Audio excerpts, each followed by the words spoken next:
nous entrons dans une ère de haute spiritualité.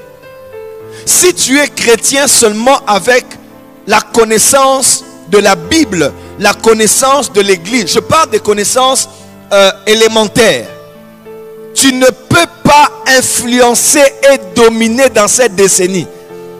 Dans cette décennie, il faut monter en spiritualité en Jésus. Je rejoins cette phrase qui a choqué les internautes de mon mentor, le pasteur Espérance Makadi. Beaucoup de chrétiens sont des chrétiens, mais peu de chrétiens sont spirituels. Mon père spirituel, Alf Lukao, a dit ceci. Dieu m'a dit, je cite, Dieu m'a dit, 80% des membres du corps du Christ ne sont pas spirituels. Quelque part, vous allez même voir, Salomon utilisait des termes un peu compliqués. Hein? Vous allez voir, par exemple, quand il parle de la corde d'argent. Ok? Corde d'argent. Vous allez voir son Ecclésiaste. Ça, c'est un terme que vous voyez comme pas du voyage astral. Parce que dans le monde spirituel, même dans les occultistes, ils vous diront que lorsque l'âme d'une personne sort de son corps, ok, ou par exemple, certains disent que le corps astral de la personne sort de son corps physique, ok, on dit que le corps physique et le corps astral sont reliés par un cordon ombilical. De la même manière qu'un enfant, lorsqu'il sort du ventre de maman, ok, l'enfant était dans le corps de maman, mais lorsqu'il sort, il est encore relié avec ce qu'on appelle un cordon ombilical. Et lorsque le corps spirituel qu'on appelle astral est dans le corps de l'homme sort du corps, il est relié par un cordon qu'on appelle le cordon argent. Et ces termes-là, ce ne sont pas des termes bibliques. Les francs-maçonneries vont vous dire que la franc-maçonnerie tire racine, c'est vrai, depuis la nuit des temps, mais il base surtout la franc-maçonnerie sur deux histoires. Numéro 1, sur l'histoire de Nimrod, avec la tour de Babel, le constructeur, le bâtisseur. Mais vous dirons aussi que l'histoire de la franc-maçonnerie tire surtout sa force de l'histoire de Salomon. Et il parle du roi Salomon.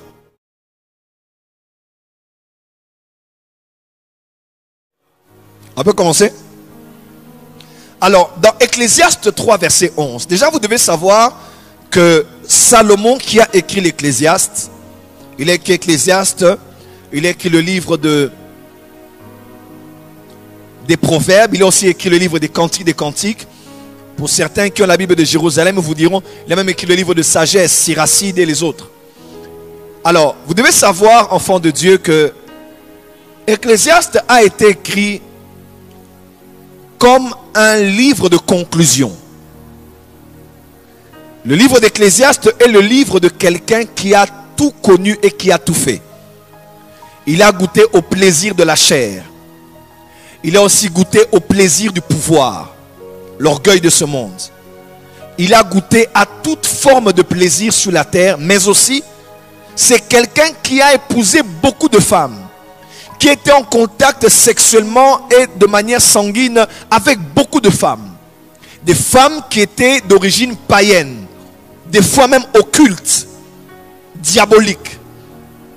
Salomon a été en contact avec des divinités païennes. Il a bâti des temples, il a bâti des hôtels pour plusieurs divinités païennes. Et même ceux qui sont dans la franc-maçonnerie vont vous dire que la franc-maçonnerie tire racine, c'est vrai, depuis la nuit des temps, mais il base surtout la franc-maçonnerie sur deux histoires. Numéro 1, sur l'histoire de Nimrod, avec la tour de Babel, le constructeur, le bâtisseur. Mais vous dirons aussi que l'histoire de la franc-maçonnerie tire surtout sa force de l'histoire de Salomon. Et il parle du roi Salomon. Et de l'un des hommes qui était à la charge de l'architecture. On dit que c'est lui-même qui était l'un des grands fondateurs de la franc-maçonnerie. On dit même, par les juifs qui sont dans ces choses-là, ils vous diront même que on dit qu'il n'y avait pas de bruit lorsqu'on construisait le temple de Salomon, parce que ce ne sont pas les hommes qui construisaient ce temple-là. C'était des esprits qui soulevaient en lévitation les pierres. Dis à ton voisin, est-ce que tu es prêt pour écouter le prophète ce soir? Parce que je ne vais pas descendre, je vais monter.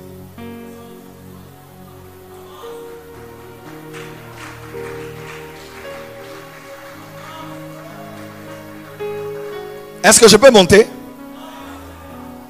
Est-ce que je peux monter? Alors, dans la dimension ésotérique de ces gens-là, ils croient que c'était, à la limite même, l'arche de l'alliance, ce n'était pas les sacrificateurs qui portaient ça. L'arche lévitée, c'est comme ça qu'on parle de lévitique. Lévitation, lévité, lévitique. C'est l'arche lévitée et les sacrificateurs mettaient ça sur les épaules.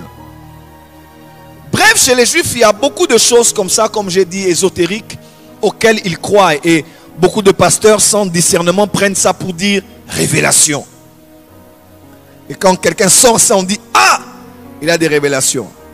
Il y a du vrai et du faux dedans. Et il ne faut jamais oublier ça.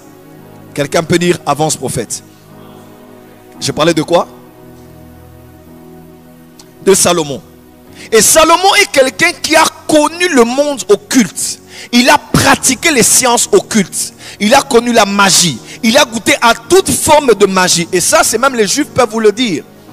Il suffit de lire l'histoire d'Ecclésiaste que vous comprenez que c'est quelqu'un qui dit finalement Dieu nous appellera tous en jugement.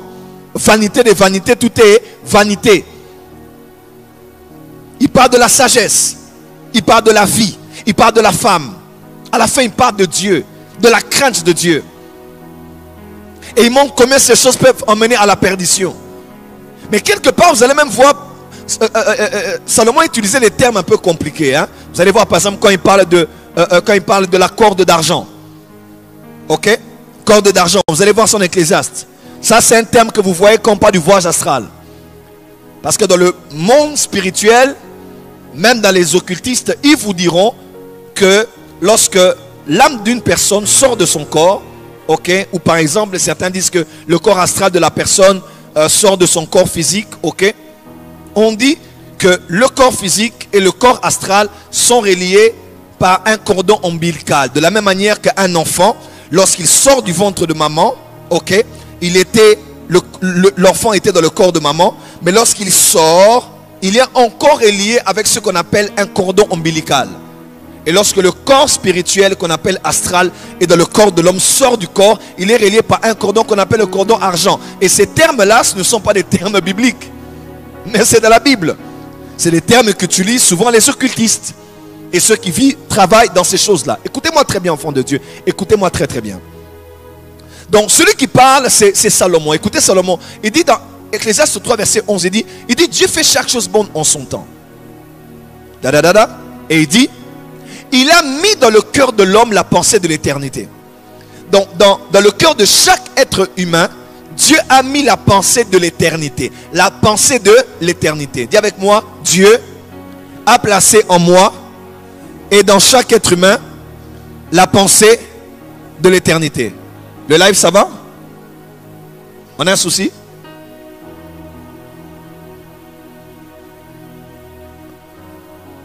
Ok. Espérons que ça va aller, sinon on a l'enregistrement, on va diffuser ça à un bon moment. Mais désolé parce que les gens attendent ça de manière, voilà, en direct. Plaise à Dieu que ça évolue. Il y a beaucoup plus aujourd'hui, mais sinon le Saint-Esprit est au contrôle. Balancez les mains que je puisse avancer. J'ai juste senti qu'il y avait un problème sur le live là dans mon esprit. Ok. On peut continuer? Alors, il dit, Dieu a mis dans le cœur de l'homme la pensée de l'éternité. Dans tout être humain. En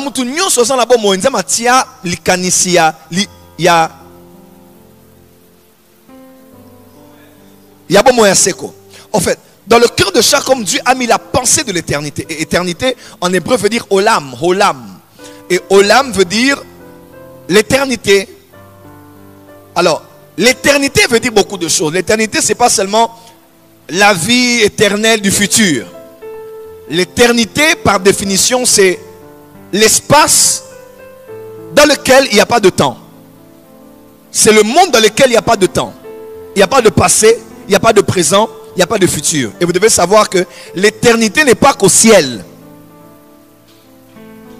Le olam, le monde qui n'a pas de temps, c'est aussi le monde spirituel. Le monde qui n'a pas de temps là, c'est aussi le monde spirituel. En d'autres termes, chaque être humain a toujours voulu connaître le monde qui a de l'autre côté. Le monde qui a de l'autre côté. Le monde qui a au-delà du temps, au-delà de l'espace, au-delà de la matière. Et ça, c'est dans chaque être humain, peu importe sa race, sa place, sa langue, son niveau social. Tout être humain est un peu attiré par les choses qui ont un lien avec le monde invisible. Voilà pourquoi depuis la nuit des temps, toutes les anciennes civilisations ont commencé à apprendre des choses sur le monde invisible.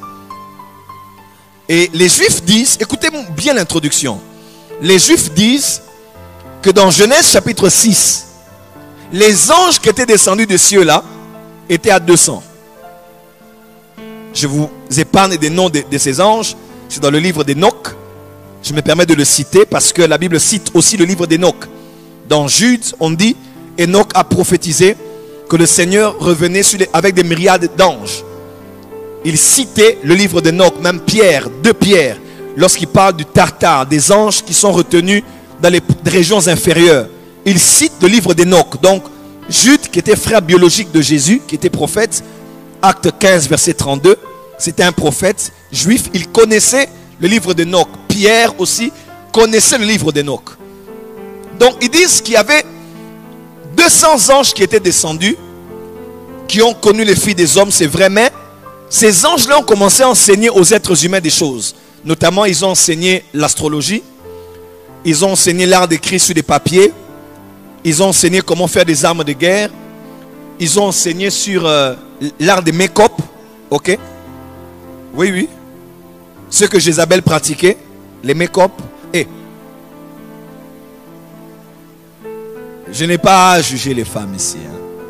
Mais c'est ce que Jézabel faisait, n'est-ce pas? Les make-up. Et on dit que ces anges-là ont aussi enseigné aux hommes comment ouvrir des portes, des vortex, des portails avec le monde spirituel. Comment utiliser les éléments de la nature, les mélanger pour, avec des paroles, ouvrir des portes entre ce monde et l'autre monde là. Je vous épargne le nom de ces anges. Ils disent même que ces anges ont enseigné à quelques-uns la magie, l'art de la magie, l'art de la sorcellerie. Les hommes ont été enseignés sur ça. Les hommes ont appris des choses sur ça. On peut dire amen. Et l'histoire, si l'histoire est vraie, ça veut dire qu'il y a des anges déchus qui ont enseigné aux hommes comment entrer en contact avec le monde spirituel.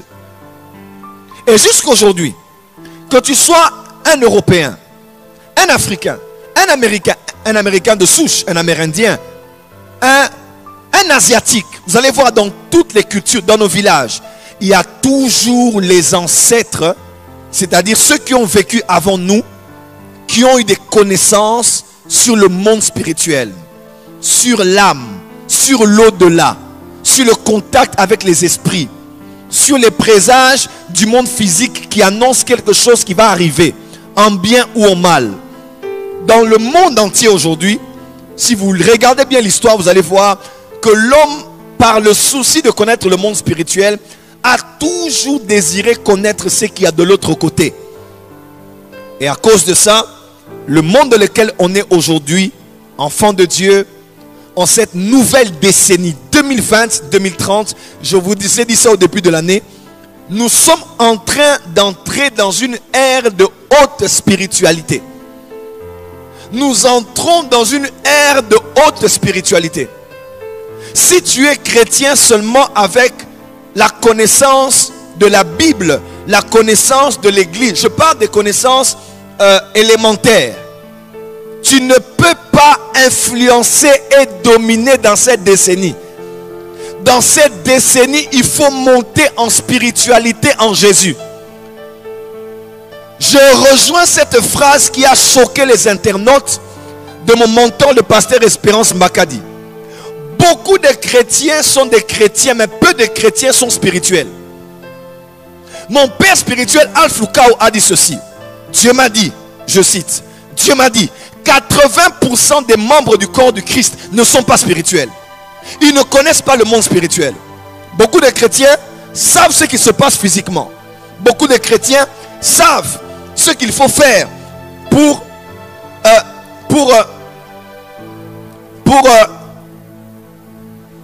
comme processus pour devenir leader à l'église. Cours de ceci, cours de cela. Beaucoup de chrétiens chassent les démons, mais ne connaissent même pas c'est quoi les démons. Aujourd'hui, je vais vous dire autre chose sur les démons que vous ne connaissez pas, que je n'ai même jamais dit. Parce que je crois qu'il y a un moment où il faut dire des vérités. Est-ce qu'on peut avancer? Ne m'intimidez pas. Je suis très intimidant ce soir. Dites amen bien. Donc, beaucoup de chrétiens, en fait, ne connaissent pas le monde. En fait, qu'est-ce que ça veut dire? Ça veut juste dire que être spirituel, ce n'est pas juste marcher dans la sainteté. Beaucoup de chrétiens fuient le péché, mais ne sont pas spirituels. Oui. Ça fait partie de la spiritualité, parce que la spiritualité est la voie de la pureté. Mais la pureté n'est pas... La pureté est la voie. Elle est aussi la fondation, mais elle n'est pas suffisante. Sinon, pureté sans pureté sans le reste peut être aussi de la morale. Il y a des gens qui sont juste de bonne éducation. Ils ne feront pas des choses. Ils ne boivent pas, ils ne fument pas, ils ne vont pas en boîte. Ils ne font pas ce que les autres font. Mais ça ne veut pas dire qu'ils marchent dans la sainteté. Être spirituel, c'est avoir plus la conscience du monde invisible que du monde visible. Être spirituel, c'est connaître ton esprit, ton homme intérieur, le développer au point où il prend de l'ascendance sur ton corps. Être spirituel, c'est plus être en conscience des esprits qu'il y a spirituellement que des êtres humains qu'il y a sur la terre. Être spirituel, c'est connaître plus les lois de l'esprit que les lois de la terre. Les lois qui régissent le monde invisible et qui peuvent t'emmener à assujettir le monde visible. Dis à ton voisin, tu es spirituel ou pas? C'est bon? On a combien là?